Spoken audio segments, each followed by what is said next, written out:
Hi guys, ako lang ba yung ganito?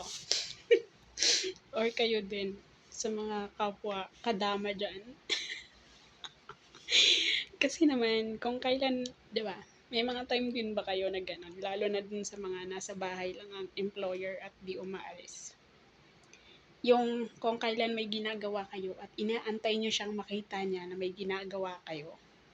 Yung binabagalan mo yung nililinisan mo at ginagawa mo para makita niya na may ginagawa ka.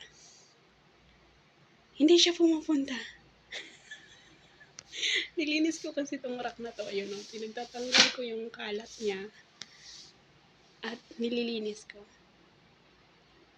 Inaantay ko pumunta. Kasi ayokong umabot sa point na uutusan na naman niya ako na linisan ko. Kasi hindi niya nakikita na nililinisan ko. Tapos magsasabi siya kung kailan tapos ko na linisan.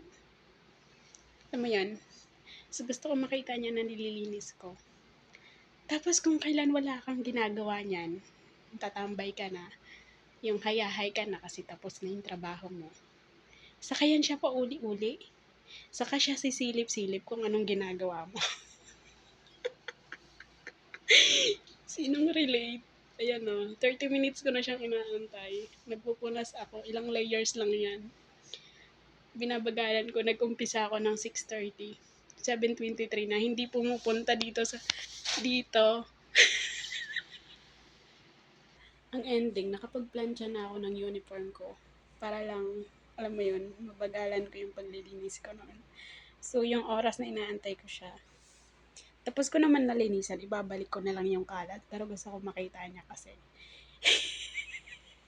Kasi minsan mag-uutos yan siya kung kailan tapos ko na gawin. Doon yan maala lang iutos.